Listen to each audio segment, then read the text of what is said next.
Dad called at dusk, his voice tight. "Come home." I'd barely stepped out of my car when my stepmother, the CFO at my firm, lunged, her nails slashing my cheek in the driveway. Neighbors drew their curtains. Dad stood frozen. The security light pulsed. I swallowed the taste of blood and activated the video recorder on my watch. My name is Mara Quinn. I'm 32 years old, and I manage the integrity of data streams at Meridian Foundry, a supply chain technology corporation that prides itself on seeing things others miss. That late afternoon in Harlow Ridge, the air was thick with the things people pretend not to see.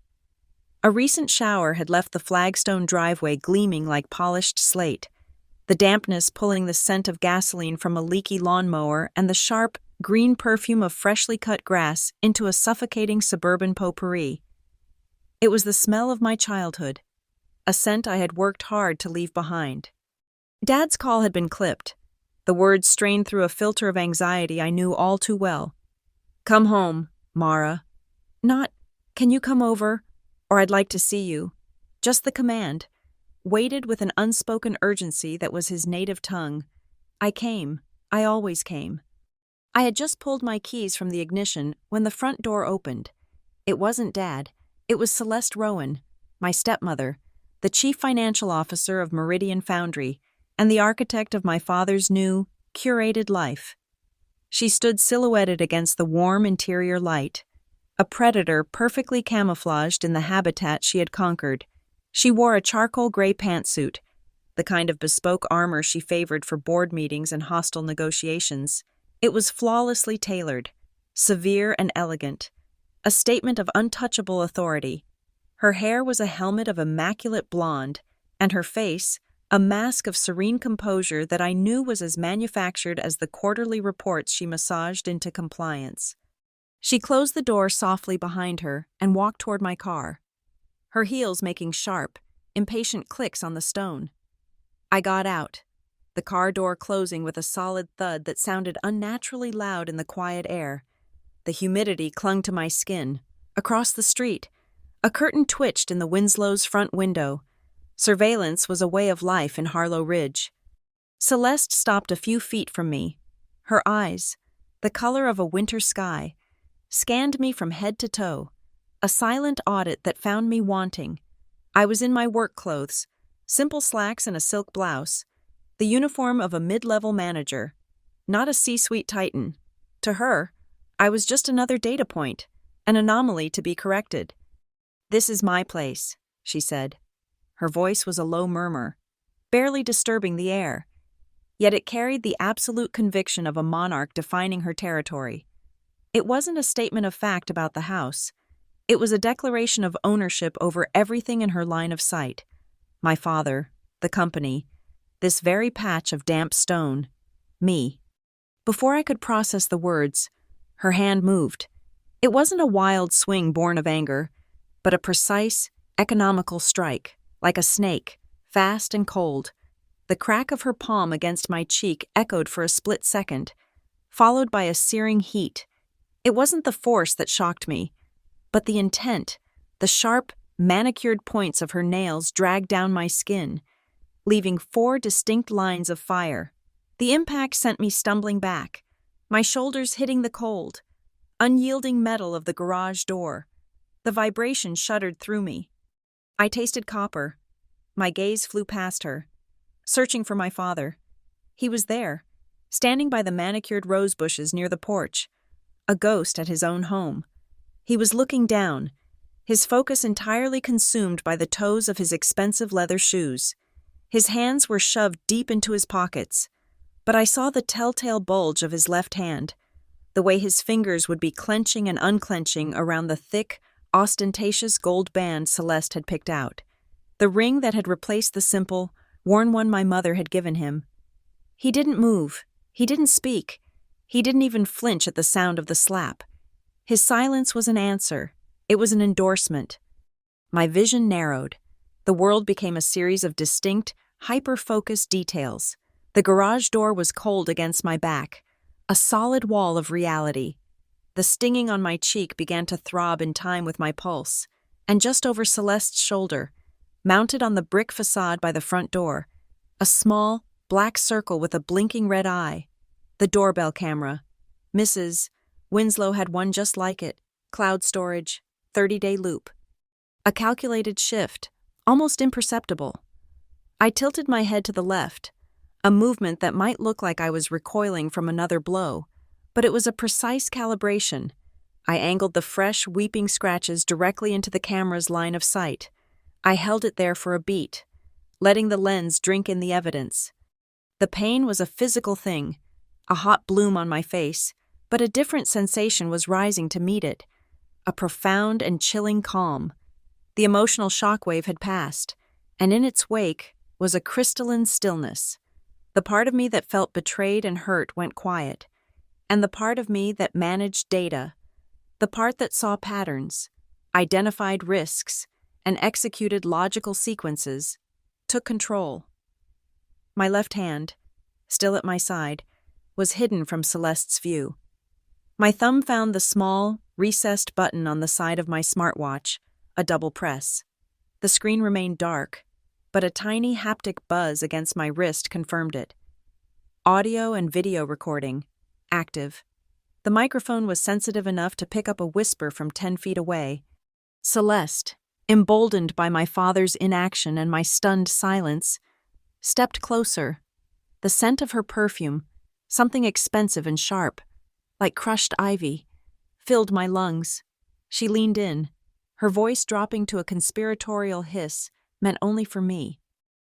"Don't you dare step on my plans at the company." It was a confession wrapped in a threat. It was confirmation of every discrepancy I'd been tracking for months, every corrupted data file and rerouted shipping invoice that led back to her office. My carefully worded queries, my requests for internal reviews, they hadn't been seen as due diligence. They had been seen as an encroachment on her territory. My mind was a spreadsheet, calculating variables, assessing outcomes. I needed more. I needed a clean, undeniable audio marker. I kept my voice low, just a breath of sound, forcing the watch's microphone to focus on our immediate proximity. I made it sound hesitant, broken. "What plans?" The question hung in the air between us, a baited hook. It was simple, open-ended, an invitation for her to elaborate, to gloat. I watched her eyes, saw the flicker of arrogant satisfaction.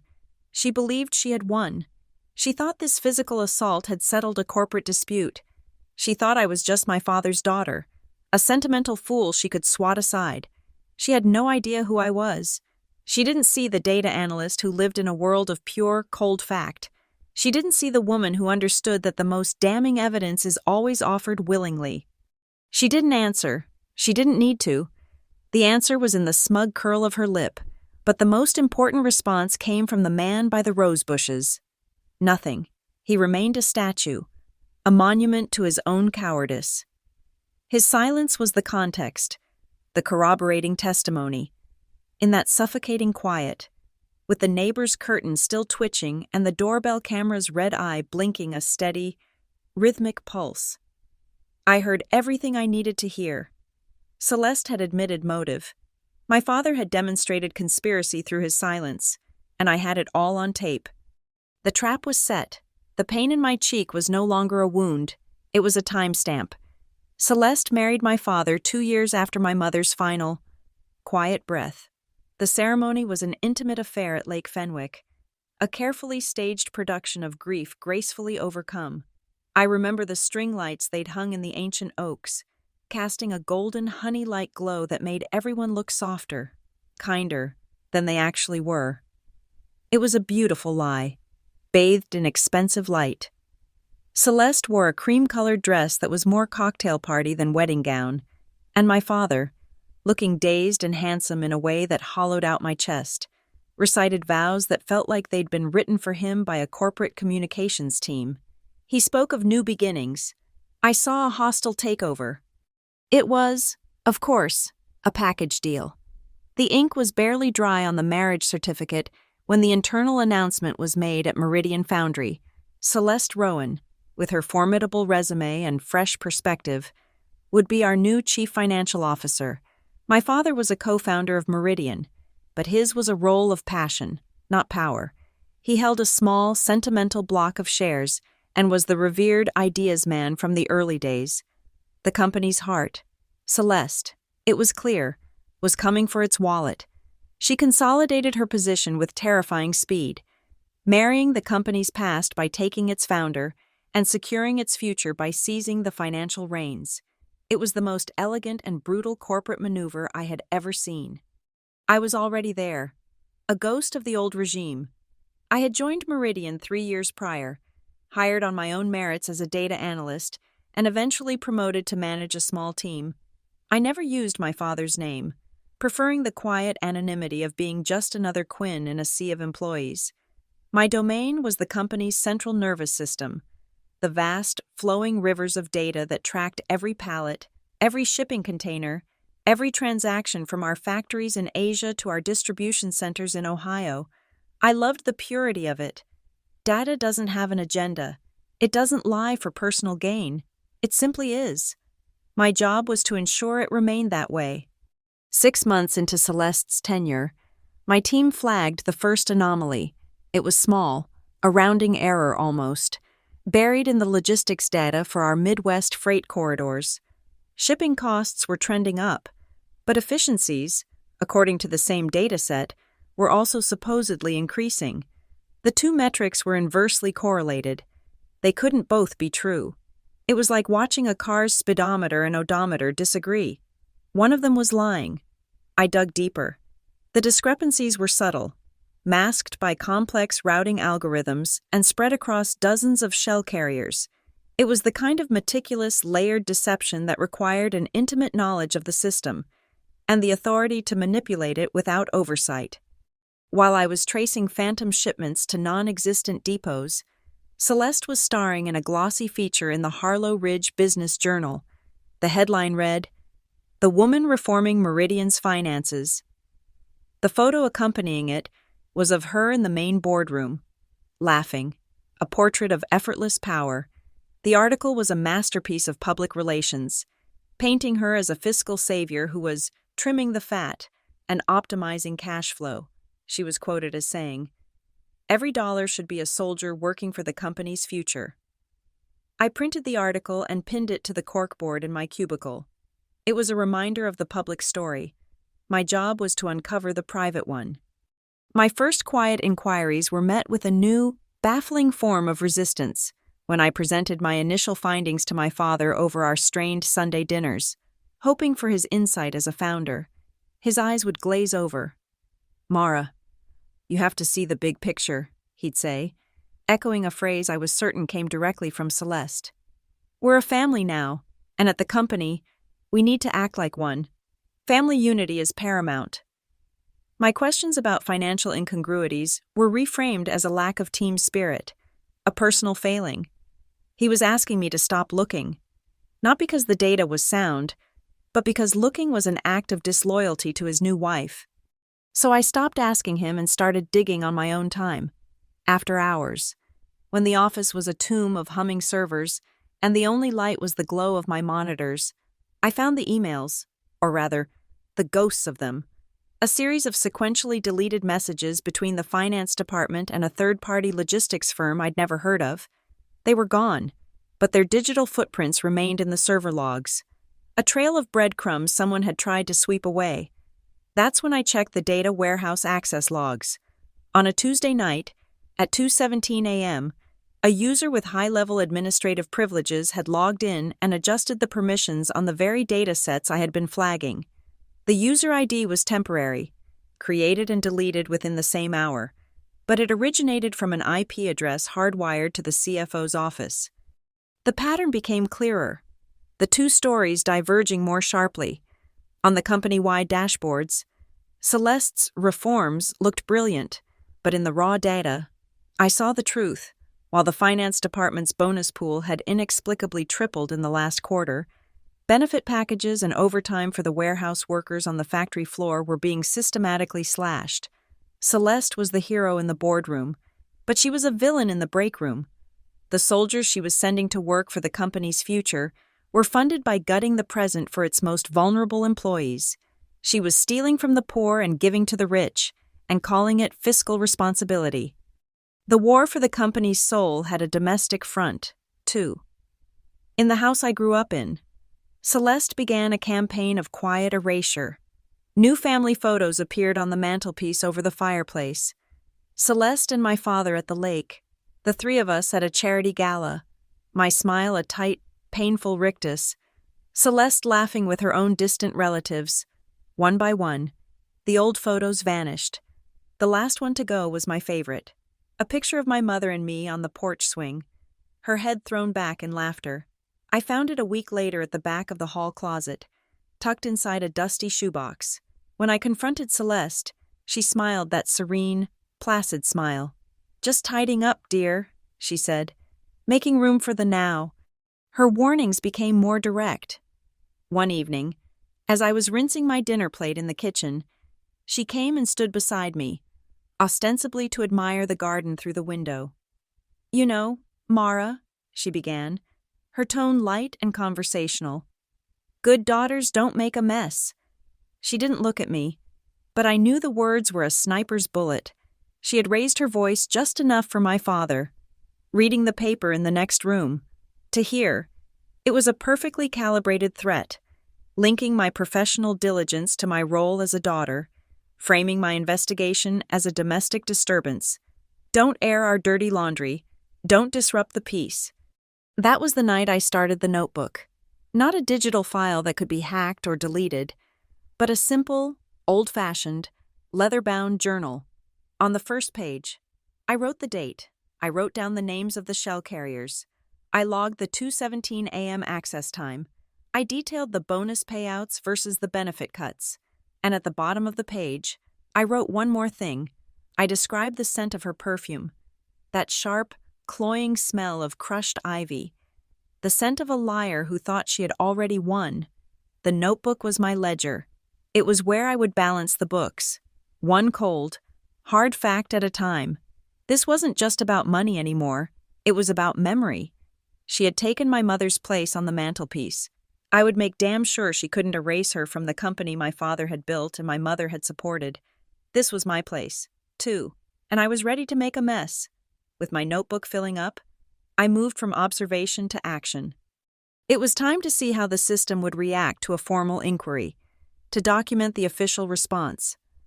I drafted a meticulously worded proposal for a targeted internal audit of third-quarter logistics expenditures. I kept it neutral, professional, citing anomalous cost-to-efficiency ratios and a need for proactive data verification. I sent it directly to the general inbox for the legal department, CCing my immediate supervisor and the head of operations. It was a clean, by-the-book request, a digital flare sent up in broad daylight. The response came in 8 minutes, not an automated reply, but a typed, human response. 8 minutes is an impossibly fast turnaround time for a corporate legal department to review, discuss, and reject a formal audit proposal. It's the kind of speed reserved for a preordained conclusion. The email was brief, dismissive. After a preliminary review, it read, "We have determined that an internal audit is not necessary at this time. The noted fluctuations are within acceptable parameters for market volatility." It was signed by the chief counsel, but the email address of the sender wasn't his. It belonged to someone named A. Davies, listed as a new paralegal assistant in Celeste's office. A quick search of the company directory showed the account had been created 10 days ago. There was no photo, no bio. A. Davies was a ghost in the machine, a digital cutout used to convey Celeste's orders with the veneer of legal authority. The rejection was the confirmation I needed. It was proof that the system was compromised, that the official channels were now instruments of the cover-up. I took the acceptable parameters and overlaid them with the finance department's bonus schedule. The correlation was perfect, a 1-to-1 match. The exact dollar amount of the sudden spike in transportation costs in the Midwest corridor for September was identical to the sum total of the discretionary performance bonuses paid out to Celeste and her 3 senior VPs. It was a clean, elegant loop of theft. Money was being coded as an operational expense, siphoned off, and then paid out as a reward for a job well done. They were applauding their own heist with the company's money. The key was the carrier. One name appeared more frequently than any other in the falsified invoices: Black Willow Freight.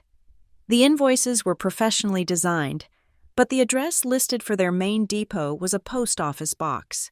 The only physical location mentioned was a place called Black Willow Yard.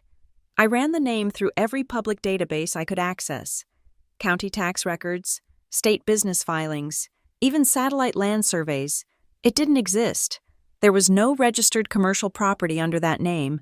It was a fiction, a name on a piece of paper designed to look legitimate to a cursory glance, using Meridian's own proprietary mapping software, which cross-referenced shipping routes with geological surveys. I triangulated the GPS coordinates embedded in the freight pickup metadata. The pings all converged on a single plot of undeveloped land on the industrial outskirts of town, wedged between a defunct railway line and a polluted creek. The next Saturday, I drove out there. The air was heavy with the smell of damp earth and rust. There was no yard, no depot, no warehouse. It was just a barren, muddy field littered with weeds and discarded tires. A chain-link fence, sagging and broken, was the only sign that the land had ever been claimed. In the center of the field sat a cluster of old, rotting wooden shipping crates, their sides bleached gray by years of sun and rain. They were the only structures in sight. I pulled on a pair of work gloves from my trunk and made my way through the mud. Most of the crates were empty, home to cobwebs and stagnant water, but in the last one, tucked into a corner beneath a pile of moldy canvas, was a stack of shredded documents. It was a pulpy, confetti-like mess. Someone had made a bonfire of evidence. I spent an hour sifting through the damp paper, my fingers growing numb from the cold. Most of it was useless. But then I found it. A single, unshredded strip of paper, miraculously preserved. It was a fragment of a wire transfer schedule. It listed a series of dates, amounts, and a destination: Fen Harbor Consulting, LLC. Back in my car, with the heater blasting, I ran the name through a national LLC database. Fen Harbor Consulting was registered in Delaware, a state notorious for its corporate secrecy. It was a ghost company, designed for anonymity, but the incorporator, the legal entity that sponsored its creation, was not anonymous. I had to pay a service to dig through 2 more layers of corporate shells. But at the bottom of the rabbit hole, I found the name I was expecting to find. Fen Harbor Consulting, LLC, was a wholly owned subsidiary of the Rowan Family Trust. It was the trust Celeste had established with my father right after their wedding at Lake Fenwick. She had named her escape vehicle after the site of her victory. The arrogance was breathtaking. The whole picture snapped into focus. A complex schematic of fraud made suddenly, horrifyingly simple. Black Willow Freight was a phantom carrier. The invoices were for services never rendered. Meridian paid the phantom, and the money flowed into the accounts of Fen Harbor Consulting, a legal entity controlled by Celeste.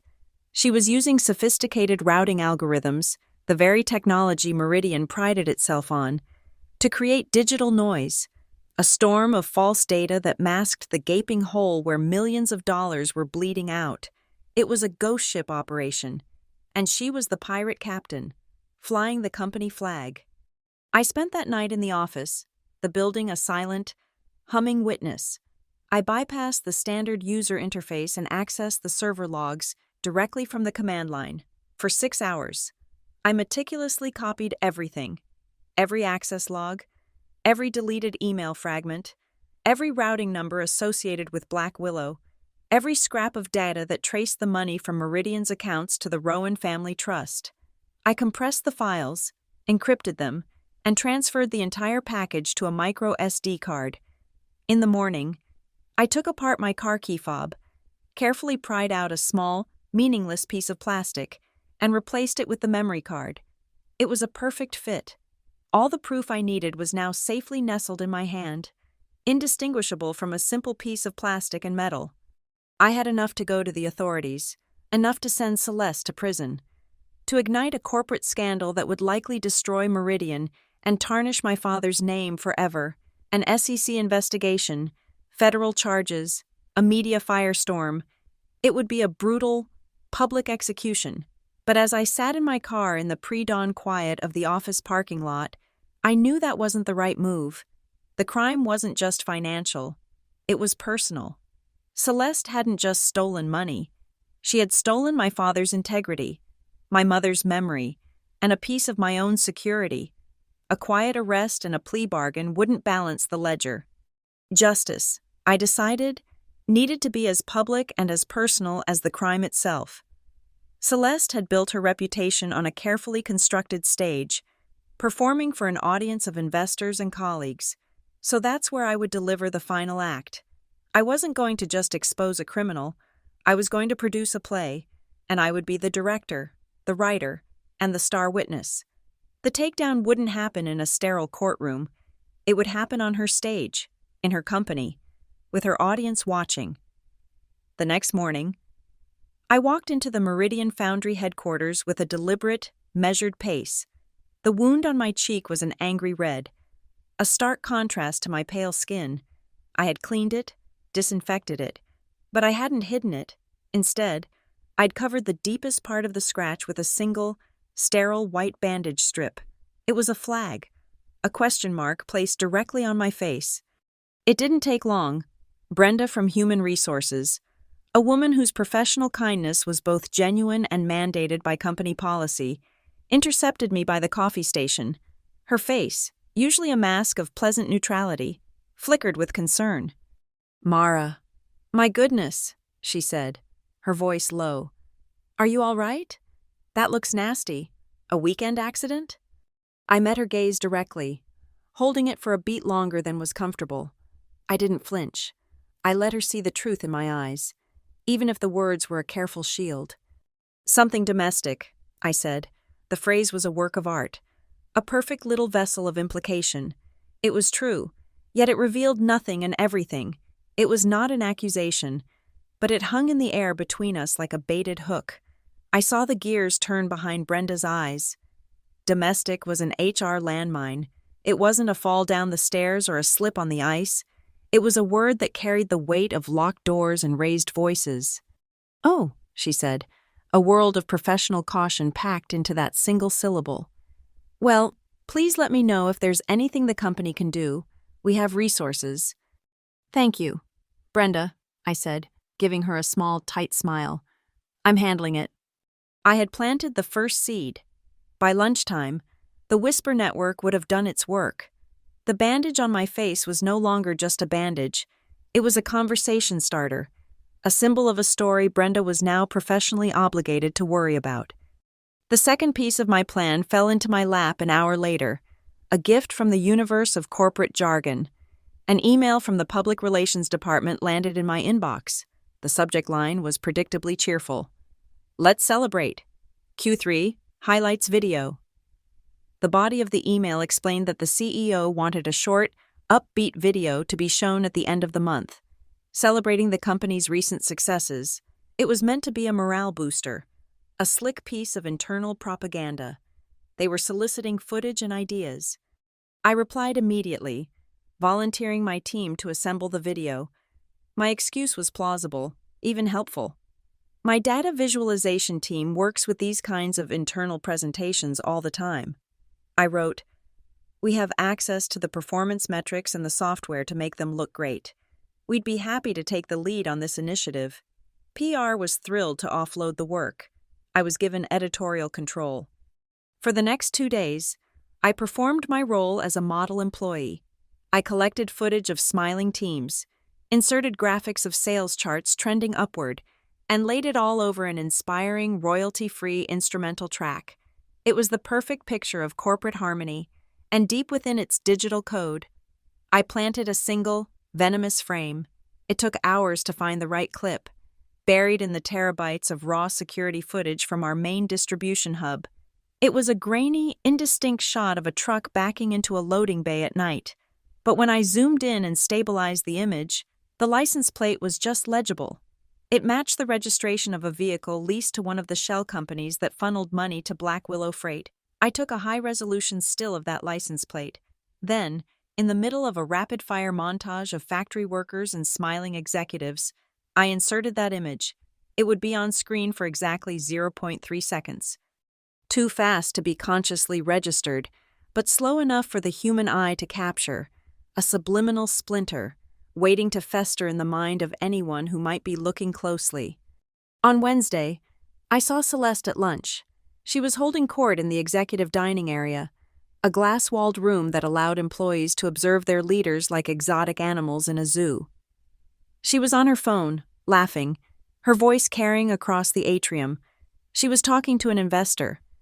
Her posture relaxed, her smile radiating the serene confidence of a general who has already won the war. She had no idea a quiet insurgency was taking root 3 floors below her. She felt untouchable. That was her greatest vulnerability. It was the same arrogance that had made her strike me in the driveway. That afternoon, I took the next step. In my bag was a small, black external hard drive. It was identical to dozens of others used for archiving and backups throughout the company. I had created a simple white label for it on my office printer. It read, Q3 Archived Logistics Data. Inside, on that disk, was everything: the full, unredacted server logs, the financial analysis connecting the bonus pool to the phantom shipments, the corporate records for Fen Harbor Consulting and the Rowan Family Trust, and 2 video files, the pristine, time-stamped footage from my smartwatch, and a compressed version of the neighbor's doorbell camera video, which Mrs. Winslow had tearfully but readily provided. It was a digital bomb. I went up to the 14th floor main conference room under the pretense of checking the AV equipment for an upcoming presentation. The room was empty. On a long bookshelf against the far wall were rows of binders, reports, and a small stack of identical hard drives. I calmly walked over, picked up the drive from my bag, and slid it into the middle of the stack. It was now invisible, a bomb hidden in plain sight, waiting for detonation. The final piece of preparation was to set the stage. I needed an audience, a captive one. Leveraging my role as the coordinator of the Q3 Highlights video, I sent out a company-wide calendar invitation.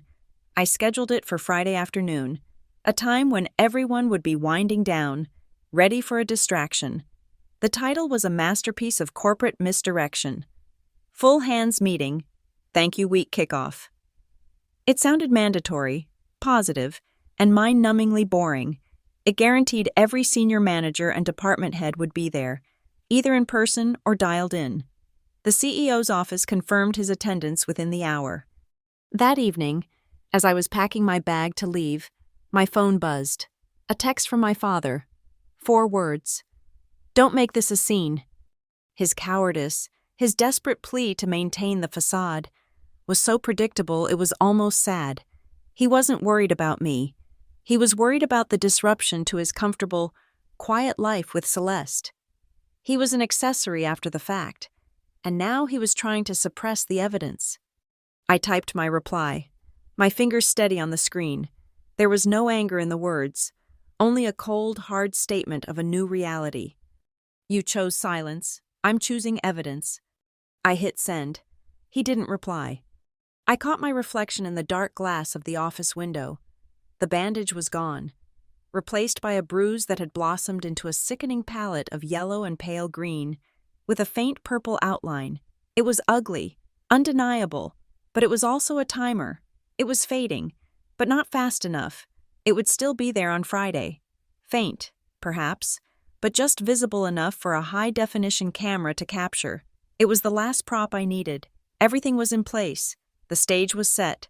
The audience was invited. The bomb was waiting. Thursday was a day for securing witnesses, not the kind you subpoena, but the kind who have been watching all along, hidden behind sheer curtains and the quiet hum of central air. I left for work early and drove not to the office, but one street over, parking my car and walking the short block to my father's house. I didn't go to the front door where the attack had happened. I walked up the driveway of the house next door and rang the bell. Mrs. Winslow opened the door. She was a widow in her late 70s, with kind, wrinkled eyes and a spine made of New England granite. She had been my mother's closest friend in the neighborhood, a keeper of recipes and secrets. Since my mother's death, Our interactions had been limited to polite waves across the lawn, a silent acknowledgement of a shared history Celeste was trying to erase. She didn't look surprised to see me. She simply opened the door wider and said, "I put the kettle on 10 minutes ago. I had a feeling you'd be stopping by." Her home was a time capsule, smelling of lemon polish and Earl Grey tea. Nothing had changed since the last time I'd been inside for my mother's wake. She led me to her small kitchen table and poured 2 cups of tea into delicate porcelain cups. She didn't comment on the bruise coloring my cheek. She didn't need to. "I saw it all last night," she said, her voice steady, without a trace of pity. It was a statement of fact. I was watching the news, and the motion sensor on the doorbell camera sent an alert to my tablet. I saw the whole sordid little play. She turned the tablet that was sitting on the table toward me and tapped the screen. An application opened, showing a timeline of recorded events. She scrolled back to the previous evening and pressed play. There it was, my car pulling into the driveway. Me, stepping out. Celeste, a gray blur of fury, striding across the flagstones. The video was shot in high-definition color. The evening light rendering the scene with a surreal clarity. The audio was crisp. The slap was a sharp, percussive crack, louder than I remembered. "Watch your father," Mrs. Winslow said quietly. I did, on the screen. I watched him as Celeste lunged. He didn't just stand still. He made a small, almost imperceptible movement, a half step back and to the side. It wasn't the paralysis of shock. It was the reflexive motion of a man getting out of the way of something he knows is about to happen. It was a retreat, an abdication. Then, as my head snapped back from the blow, I saw myself perform the slight, calculated tilt, angling the fresh marks on my face directly into the camera's unblinking eye. The lens held the focus perfectly. I looked like a specimen being presented for analysis. Mrs. Winslow let the video play out for another 30 seconds, through the tense, silent standoff. Before pausing it, the screen froze on a perfect, damning tableau. Celeste sneering, my father a statue of cowardice by the roses, and me, defiant and bleeding by the garage. I took a breath, the air in the quiet kitchen feeling thick in my lungs. "Mrs. Winslow," I began, my voice formal. "May I have a copy of this file? I may need it for my own protection, both personal and at my place of business." She reached out and put her warm, dry hand over mine. "Eleanor," she said gently, "my name is Eleanor, and you don't have to ask my permission to use the truth. Mara, I'll email you the download link right now." Her eyes, sharp and clear, met mine. "And for what it's worth, if you need someone to stand up and say what they saw with their own 2 eyes, I will be a witness. Your mother would have done the same for me." A wave of emotion, hot and sharp, pricked at the back of my eyes, but I pushed it down. This wasn't the time for tears. This was a time for logistics. 2 minutes later, my phone buzzed with an email notification. The link was there. The truth was now in my possession. I thanked her, finished my tea, and left, back in my car, parked on the quiet suburban street. I turned my vehicle into a mobile command center. I connected my laptop to my phone's hotspot and downloaded the video file. It was a standard MP4, clean and uncompressed. My first task was to isolate the most critical segment. I didn't need the entire 2-minute clip. I needed a surgical strike. I scrubbed through the timeline and extracted the 12 most potent seconds. From the moment Celeste's hands started to move until the second after she finished speaking, it was a perfect, self-contained narrative of assault and motive. Next, I created a new video project. I put the doorbell footage on the main video track. On a second track, I placed the audio from my smartwatch recording. The audio quality from my watch was superior. Capturing nuances the doorbell mic had missed, I synchronized them perfectly. The sharp crack of the slap a unifying marker across both recordings. Now, Celeste's hissed threat, "Don't you dare step on my plans at the company," was overlaid on the crystal-clear image of her face, twisted in fury, just inches from mine. This was no longer just a neighbor's recording. It was a corroborated, multi-source piece of evidence. But it wasn't enough.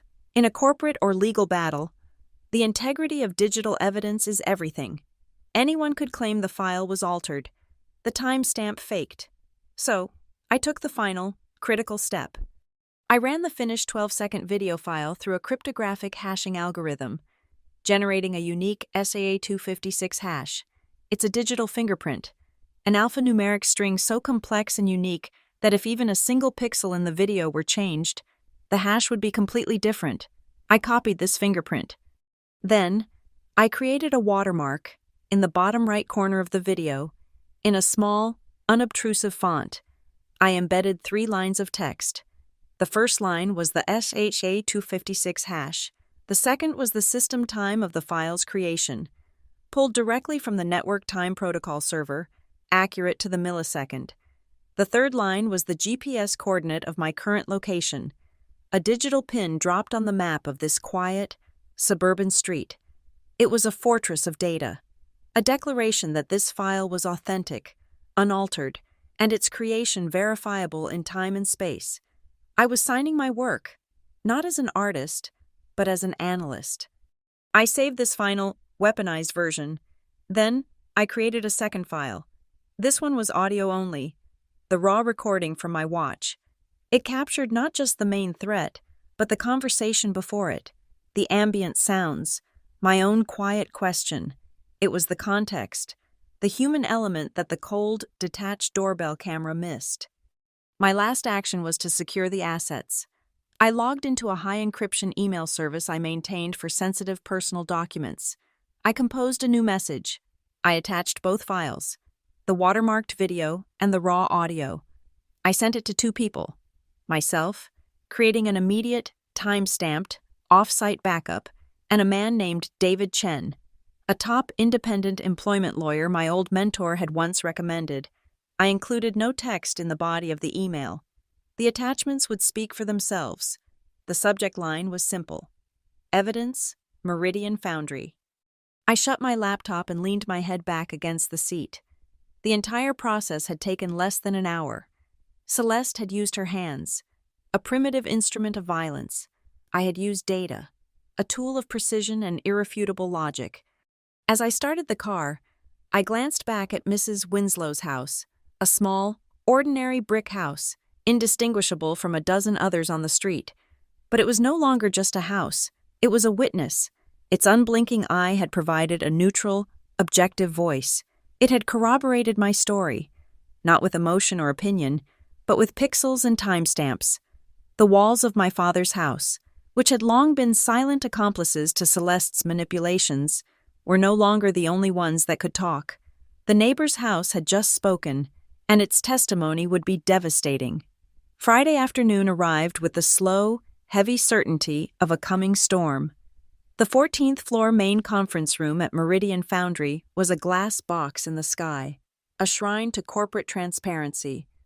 3 of its walls were floor-to-ceiling windows, offering a panoramic view of Harlow Ridge's meticulously planned downtown and its centerpiece, a man-made harbor, complete with a lighthouse that had never guided a real ship to shore. It was the perfect backdrop for a story of beautiful, expensive falsehoods. I was there 30 minutes early.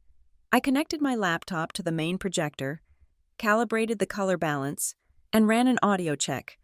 I played a few bars of a neutral audio file, walking around the vast oak table to listen for dead spots, ensuring the sound would be crisp and clear from every seat. The microphone on the lectern was live. Everything was in order. I queued up the first file, the Thank You Week video, and left it paused on the title screen. 15 minutes before the scheduled start time, I was sitting calmly in a chair at the far end of the table, a silent technician waiting for the audience to arrive. Celeste was the first to enter, as I knew she would be. Punctuality was a tool she used to assert dominance. She strode in, all sharp angles and expensive perfume, a silver, whisper-thin laptop under her arm. She didn't acknowledge me beyond a cursory, dismissive glance. The bruise on my cheek had faded to a pale, yellowish map of the previous night's violence, easily mistaken for a trick of the light. She clearly saw it as irrelevant. She placed her laptop at the head of the table, the seat opposite the CEO's, and the metallic click as it touched the polished wood was like a gavel calling her own private court to order. She smiled, a small, self-satisfied curve of her lips. She believed this meeting, this video I had so helpfully assembled, was part of her coronation, another celebration of her success. The others filed in slowly. The CEO, Arthur Vance, a man who had gone soft in his years of delegating, the board members, a collection of gray-haired men, and one severe-looking woman who checked their phones constantly, representatives from the private equity fund that held a controlling interest in Meridian, their faces youthful but their eyes ancient with financial calculation. And on the large screen mounted on the interior wall, a grid of faces appeared as employees from regional offices joined the internal live stream, their curiosity piqued by the rare full-hand summons. At precisely 2:00 p.m., Arthur Vance cleared his throat and welcomed everyone. He spoke for a few minutes in platitudes, thanking everyone for a banner quarter and praising the company's synergistic momentum. He mentioned Celeste by name, lauding her fiscal stewardship. She inclined her head, accepting the praise as her due. Finally, Vance gestured to me. And now, Mara Quinn from our data analytics team has put together a short video to kick off our Thank You Week celebrations. Mara? I walked to the lectern, my footsteps silent on the thick carpet. I looked out at the room, meeting the eyes of the board members, the investors, and finally, Celeste. Her expression was one of bored indulgence. I offered the room a small professional smile. Thank you, Arthur. We just wanted to share a few moments that highlight the incredible work our teams have been doing. I clicked the mouse. The lights dimmed automatically. The screen lit up. Soft, inspiring orchestral music began to play. The video opened with a sweeping drone shot of the headquarters, then transitioned into a montage of smiling employees, warehouse workers securing pallets, engineers collaborating around a whiteboard, sales teams laughing on a conference call. It was a perfect piece of corporate propaganda, heartwarming and utterly anodyne. People relaxed in their chairs. I saw one of the board members glance at his watch. 2 minutes in, during a rapid-fire sequence of shots from our distribution hubs, it happened. A flash, a truck's license plate, stark and clear against the darkness. It was on screen for less time than a blink. A ghostly afterimage seared onto the retina. I saw it from the corner of my eye. I also saw the reaction. 3 people in the room physically recoiled, just slightly. A head tilt from the lead investor, a frown from the severe woman on the board. One of the remote attendees on the live stream unmuted his mic by accident, creating a brief burst of static before muting it again. They had seen something, but they didn't know what it was. Their brains had registered an anomaly that they couldn't immediately process. Celeste didn't seem to notice. She was admiring a shot of herself cutting a ribbon at a new facility. The video ended with the Meridian Foundry logo and a final, uplifting swell of music. A smattering of polite applause filled the room. The lights came back up. "Thank you, Mara," Vance said, ready to move on. "I'm not quite finished," I said, my voice clear and steady through the lectern mic. The room went quiet. I clicked the mouse again. The Meridian logo vanished, replaced not by a PowerPoint slide, but by a live feed from my team's data dashboard. On the screen was a map of the United States, crisscrossed with the glowing blue lines of our established shipping routes. It was a familiar image to everyone in the room, but on the right side of the screen, a new set of data was being rendered in real time, a list of expenditures, carrier names, and delivery confirmations. And on the map, a new set of lines began to appear. These ones a stark, angry red. They all originated from our Midwest hubs, but they didn't lead to our coastal distribution centers. They converged, like arteries feeding a tumor, on a single, unmarked point in a barren stretch of industrial wasteland. A live counter in the corner of the screen ticked upward, showing the total funds directed to this single coordinate, $11.2 million and climbing. A label hovered over the cluster of red dots. Black Willow Yard. I let the image sink in for a full 10 seconds of complete silence. The only sound was the hum of the air conditioning. For the past 6 months, I began, my voice devoid of emotion, the voice of a machine reading its findings. We've celebrated record efficiency. We've been told that our logistics have never been more streamlined, but the raw data tells a different story. I gestured to the screen. These red lines represent over 400 shipments paid for by this company. Shipments that never carried any of our products. They carried money. I looked directly at the investors, then at the board. Black Willow Yard doesn't exist. It's a ghost. This, I said, my finger tracing the path of the red lines on the screen, is where we've been sending our money, not our goods. A wave of murmurs swept through the room, a low, anxious hiss. Arthur Vance looked utterly bewildered, his eyes darting from the screen to me and back again. The lead investor was leaning forward, his face a mask of cold fury. From the head of the table, a voice cut through the noise, sharp and imperious. "That's enough."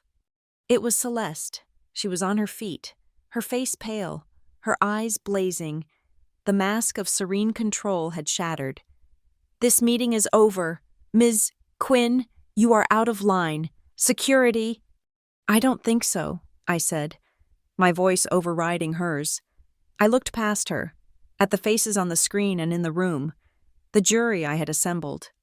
There's just one more piece of data to consider, a piece of first-hand testimony, you might say. I turned back to my laptop. My hand hovered over the mouse. I think it's time we all heard from a witness. And I pressed play. The data dashboard vanished. For a single, disorienting second, the massive screen went black. Then, an image flickered to life, not of charts and graphs, but of a familiar, mundane scene. The flagstone driveway of my father's house, rendered in the hyper-realistic detail of a high-definition security camera. The room held a collective breath. Before anyone could process the shift in context, the scene was in motion. My car, my own weary posture as I stepped onto the pavement, and then Celeste, a figure of controlled fury, moving with a predator's purpose. The audio, a fusion of 2 separate recordings, was shockingly intimate. It filled the silent, cavernous boardroom, every sound amplified, the click of her heels on the stone, the rustle of her suit jacket, and then the slap. It wasn't a muted sound. It was a sharp, explosive crack, as clear and violent as a gunshot. It echoed off the glass walls, a raw, physical sound in a world of abstract finance. A collective, involuntary gasp swept through the room, from the board members in their leather chairs to the remote employees watching on their laptops. On the screen, my head snapped to the side. The camera, from its neutral, unfeeling perspective, captured the red imprint of her hand blooming on my cheek. In the bottom right corner of the screen, the watermark I had created was a constant, steady presence, a string of alphanumeric characters, a timestamp, a GPS coordinate. It was a declaration of authenticity, a digital notary's seal. And then came the voice, Celeste's voice, but not the measured, confident tone she used with investors. This was a venomous hiss, delivered with the absolute clarity of my smartwatch microphone held just inches away. "Don't you dare step on my plans at the company." The words hung in the air, an undeniable confession. They were the bridge, the connection between the physical violence on the screen and the financial violence I had displayed moments before. The motive, stated in her own voice, for all to hear. I let the video play for one more second, and then I froze it. The image that remained burned onto the screen was of Celeste's hand, poised in the air just after the strike, her fingers slightly curled like a claw. Her face, in that frozen moment, was a mask of pure, unrestrained rage, an expression no one in that room had ever seen before. The silence that followed was absolute. It was a profound, vacuum-like stillness, heavier and more complete than any I had ever experienced. The hum of the air conditioning seemed to have ceased. No one moved. No one coughed. No one dared to breathe. All eyes were locked on the ugly, frozen tableau on the screen. Into that silence, I spoke. My voice, through the lectern mic, was calm, steady, and devoid of inflection. It was the voice of a narrator stating facts. Fen Harbor Consulting, LLC, I said, the name dropping into the room like a stone into a deep well. And the Rowan Family Trust. I clicked the mouse. The frozen image of Celeste was replaced by a simple, clean flowchart. It was a map of the money. An arrow led from the Meridian Foundry logo to the name Black Willow Freight. From there, another arrow pointed to a box labeled Fen Harbor Consulting, LLC. And from that box, a final, damning arrow pointed to Rowan Family Trust. Beside that final box was a simplified bank statement, showing a balance of just over $11 million. It was the entire crime, diagrammed with the sterile clarity of an engineering schematic. The money moved from our accounts to a shell carrier, I explained, my voice narrating the visual. From there, it was funneled through a consulting firm, another shell, before being deposited into a private family trust controlled by our CFO. Another click. The flowchart was replaced by a screenshot of the server access log. I highlighted the critical line in red.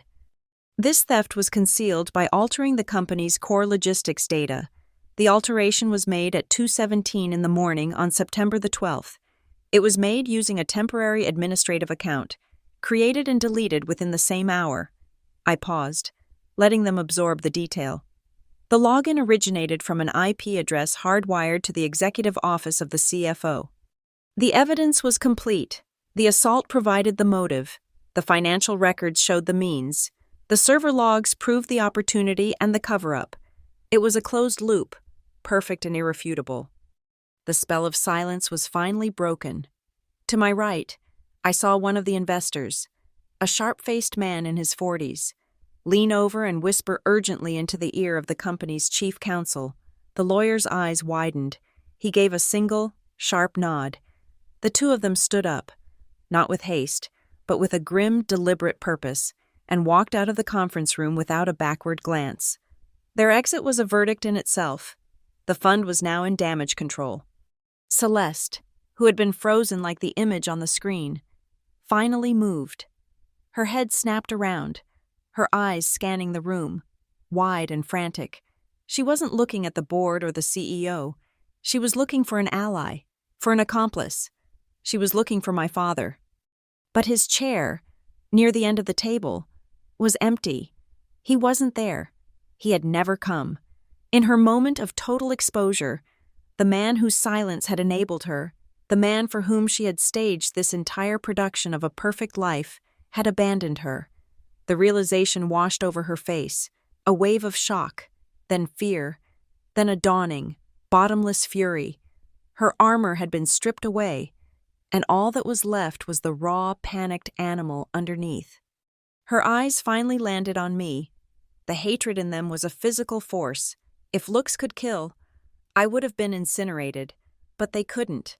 All she had were looks. I had the data. I turned back to the lectern, my expression calm. I looked out at the remaining board members, who sat stunned, their faces pale. I looked at Arthur Vance, who seemed to have aged 10 years in the last 5 minutes. The evidence of the financial fraud and the attempt to conceal it is, as you can see, conclusive, I said, my voice steady. But there's one more piece to this puzzle, one final document to consider. I clicked the mouse one last time, closing the server log.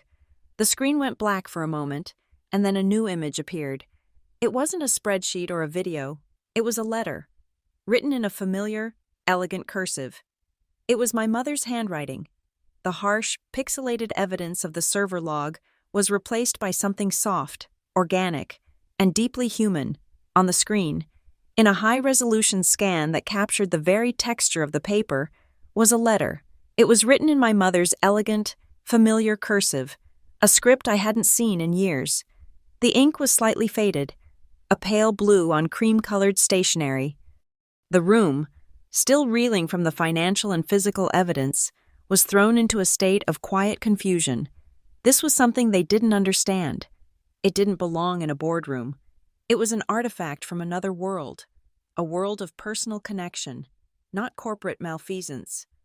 I let the image hang in the air, a silent testament, before I began to speak.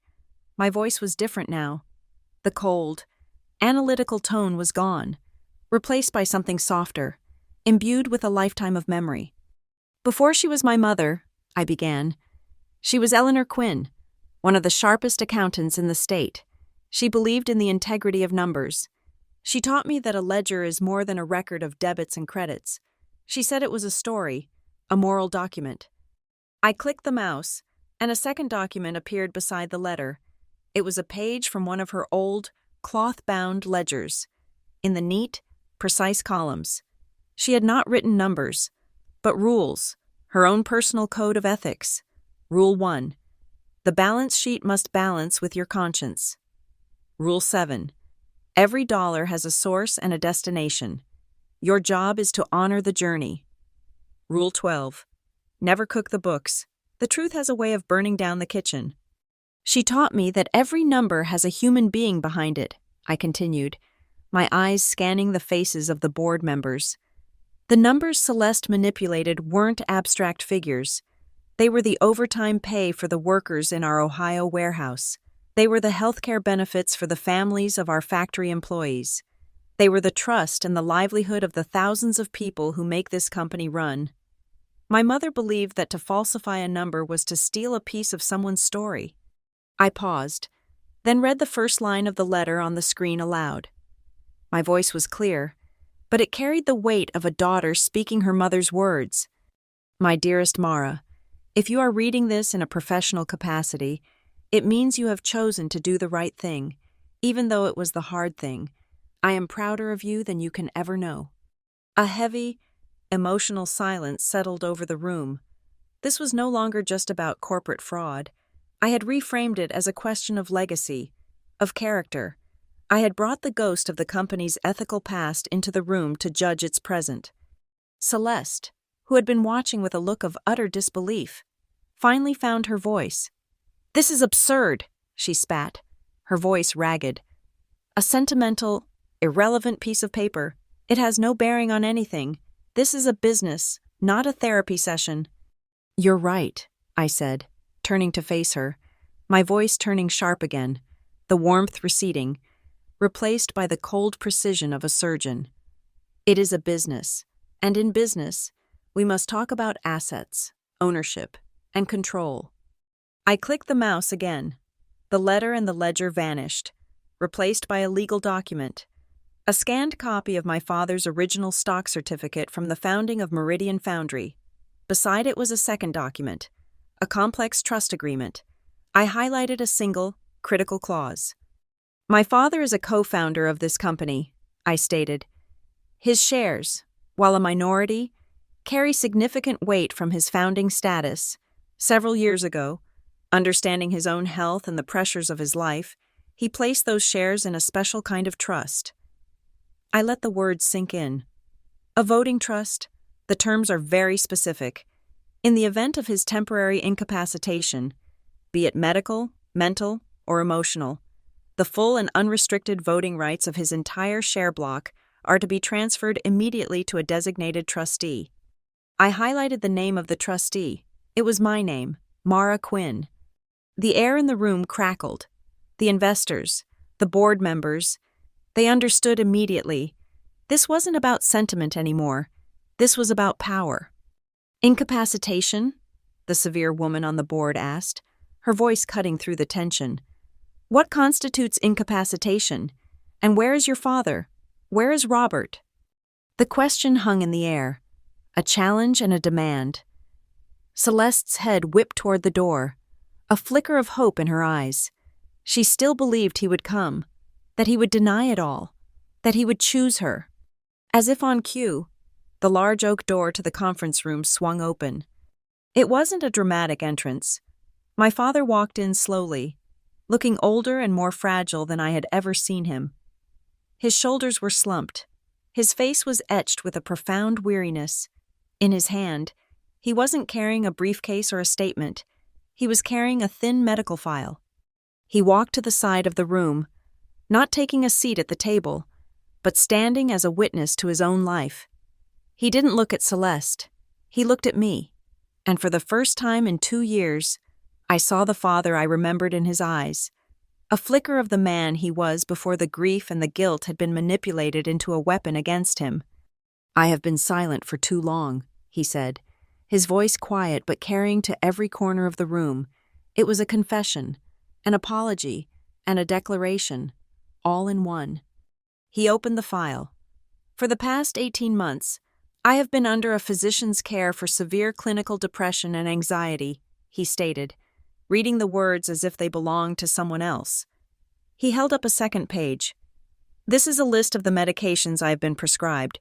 They include powerful sedatives and mood stabilizers, which, my doctor has confirmed, have significantly impaired my judgment and my ability to confront difficult situations."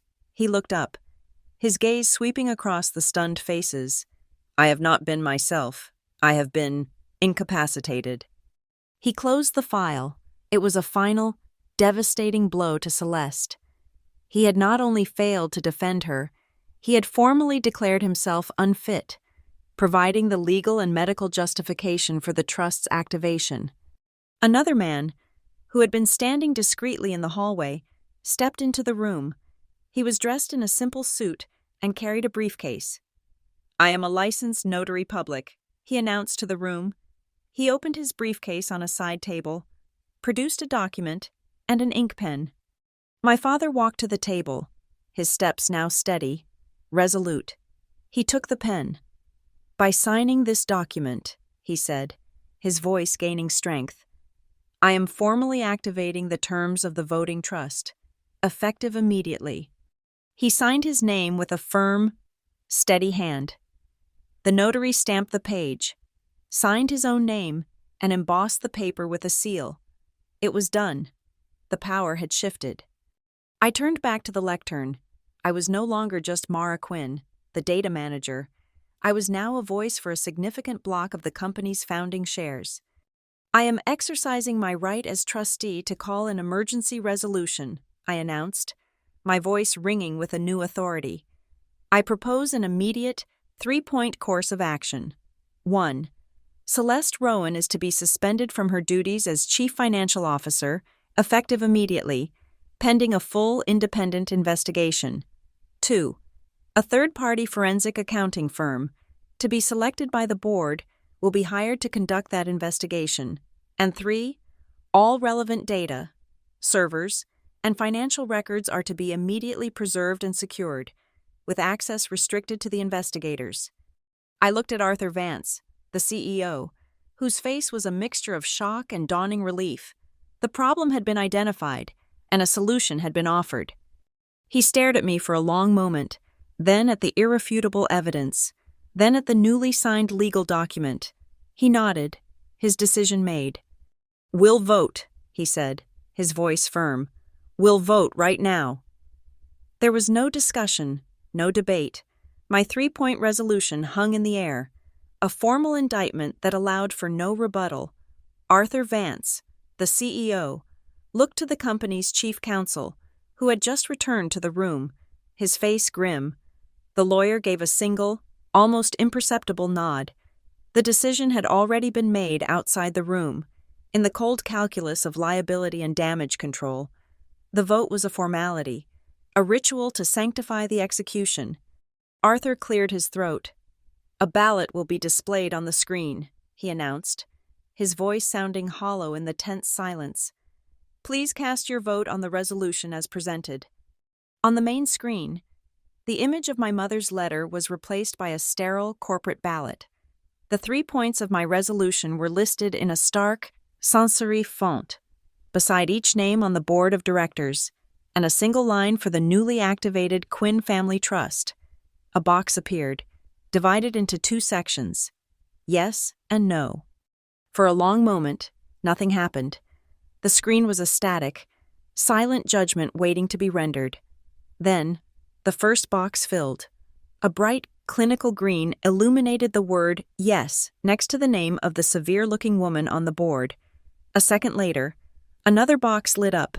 Yes, then another, and another, in a slow, random, yet inexorable cascade. It was not a unified wave, but a series of individual decisions, each a nail being hammered into the coffin of Celeste's career. I watched my own line, the Quinn Family Trust, light up with a firm, green yes. The last to vote was the CEO himself. His box remained gray for a full 5 seconds before it, too, flashed green. The final tally was unanimous. The ballot vanished, but the weight of its verdict remained, pressing down on the atmosphere in the room.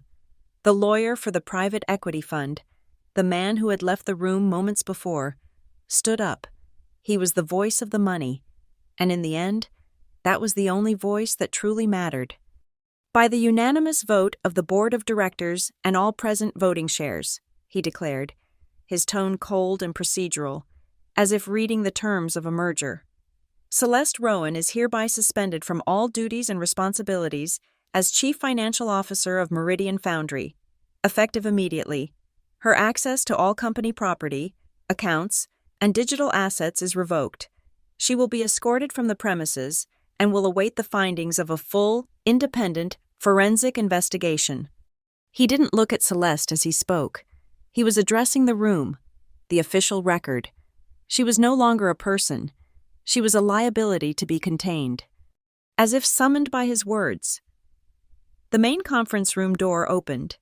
2 uniformed security guards stepped inside. They were large men, but their movements were quiet, professional. They didn't approach the table, but stood by the door, their presence a solid, unmovable fact. Celeste finally broke from her shocked paralysis. She pushed her chair back, the sound scraping harshly in the quiet room, and stood up. Her eyes, wild and furious, darted around the table, seeking a crack in the wall of condemnation.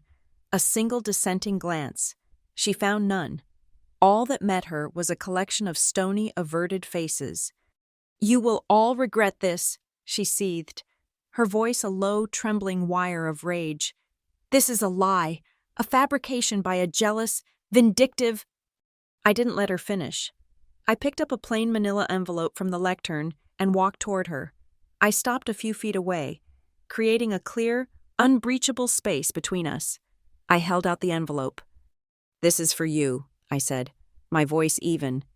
She stared at it as if it were a snake. "It contains a full, unedited copy of the 12-second video file presented today," I explained calmly. "It also contains a link to the secure portal where you can submit your formal, written response to the board and the independent investigators. You have 72 hours. I had not just defeated her, I had buried her in procedure. I had taken her raw, emotional violence and answered it with cold, corporate process. I was giving her the courtesy of a formal reply, a courtesy she had never extended to me. She snatched the envelope from my hand, her fingers digging into the paper. Her eyes locked on mine, and the corporate fury was gone, replaced by a raw, personal hatred that was almost breathtaking in its intensity. "You've won the company," she whispered, her voice dripping with venom. "But you're going to lose your father, for good." It was her last, desperate shot, an attempt to poison the victory, to remind me that this battle had casualties beyond the boardroom.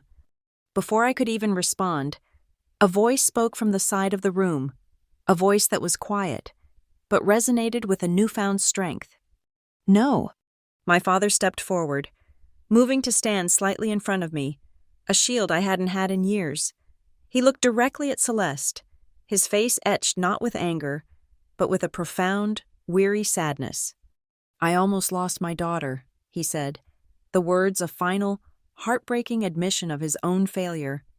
"I'm not going to make that mistake again." Something in Celeste seemed to break at that moment. The last ounce of fight, the last flicker of hope, drained from her face, leaving behind a hollow, ashen mask. My father had not only refused to save her, he had publicly chosen me over her. He had undone the central transaction of their marriage. She turned without another word and walked toward the door. The 2 guards fell into step behind her. Her walk was stiff, her back ramrod straight, but it was the posture of brittle pride, not power. The journey from the conference table to the door seemed to take an eternity. The long, silent hallway was lined with glass, and in it, I could see her reflection, a solitary, diminishing figure, stripped of her authority, her armor, her allies, a woman who had everything, walking toward nothing. As she passed out of view, a new sound began to filter into the room. It was faint at first, a low rumble coming through the open door. It grew steadier, a sound like heavy rain on a tin roof. It was applause, not the polite clapping of the boardroom, but a wave of it, rising up from the floors below. It was the sound of the warehouse workers, the logistics coordinators, the factory floor employees who had been watching the live stream. It wasn't a raucous cheer. It was a solid, certain, percussive sound. It was the sound of a ledger being balanced, of a story being heard. It was the sound of 1,000 people she had dismissed as numbers, clapping for the woman who had reminded the board that they were human. I turned back to the room. I walked to the lectern, my legs feeling strangely light. I closed my laptop. The projector screen went black. I reached over and hit a switch on the control panel, and the main overhead lights came on, flooding the room with a flat, ordinary white light. The show was over. The theater was closing. The remaining board members began to stir, talking in low, urgent tones. The spell was broken. The work of cleaning up the mess was beginning. My phone, which I had placed on the lectern, buzzed. I picked it up. It was a text message from a number I didn't recognize, but the signature was clear. It was from the company's chief counsel. The message was 5 words long, a final, digital lock turning into place. Preservation order has been executed. Everything was frozen, every file, every email, every transaction. The crime scene was now sealed, the trap was shut, and the truth was safely inside. That evening, I drove back to Harlow Ridge. The sun had set, leaving the sky a deep, bruised purple. A light mist was falling, and the flagstone driveway gleamed under the familiar, rhythmic pulse of the security light, each flash illuminating a world that was exactly the same, and yet fundamentally changed. The air, still damp, smelled of wet earth and the faint, clean scent of ozone from the recent rain. It was the same stage, the same lighting, but the play was over. He was waiting for me. My father was sitting on the front steps, not looking at his phone or reading a paper, just sitting in the encroaching darkness, a silhouette of quiet contemplation. He didn't get up as I approached. He just watched me walk the same path Celeste had walked when she came to strike me. The same path I had walked into what I thought was an ambush. I stopped at the bottom of the steps, leaving a few feet of space between us. For a long moment, we just existed in the quiet. The only sounds, the distant hum of traffic and the steady blink of the light above us. "I'm sorry," he said, his voice low and gravelly, the words seeming to cost him a great deal. For that night, for standing still. He didn't make excuses. He didn't mention his medication or Celeste's influence. He simply owned the failure, the single, defining moment of his inaction. It was the most honest thing he had said to me in 2 years. "You spoke up today, Dad," I replied, my voice equally quiet. It was an acknowledgement, a small measure of grace. It wasn't forgiveness, not yet. It was too soon for that. But it was a foundation, a single, solid stone on which something new might, eventually, be built. He nodded, accepting it. He didn't press for more. I took out my phone. I opened my photo gallery and scrolled back to the night of the attack.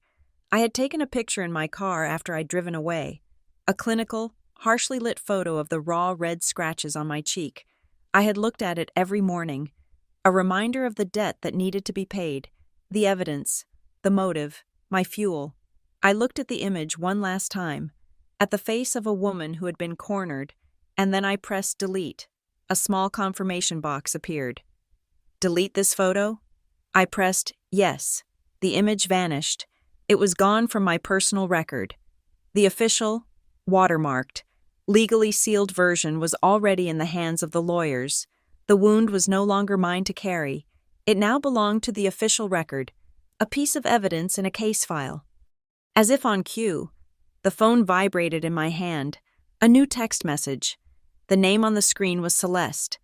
The preview showed the beginning of a long, rambling paragraph, a wall of text filled with accusations, threats, and justifications. I saw the words betrayal and destroy. I felt nothing, no anger, no curiosity, no satisfaction. It was like looking at a log file from a corrupted, decommissioned server. The data was there, but it was irrelevant. Her threats were meaningless now. She was no longer a C-suite executive with the power to ruin careers. She was just a defendant. I swiped the notification away without opening the message. The legal team would read it. It was their job now, not mine. I walked to my car and popped the trunk. Inside, tucked into a side pocket, was the leather-bound notebook, my ledger. I opened it to the last page of entries, the neat columns of dates, times, and discrepancies. My finger traced the final entry, the notes I had made just before walking into the conference room. I took a pen from my bag. On the empty line below, I wrote a single word: finished. I closed the notebook. The soft thud of the cover felt like a door closing on a part of my life. I placed it on the hood of my car, the dark leather gleaming in the security light. A completed task, a balanced book. A soft breeze rustled the leaves of the overgrown grapevines climbing the trellis by the garage.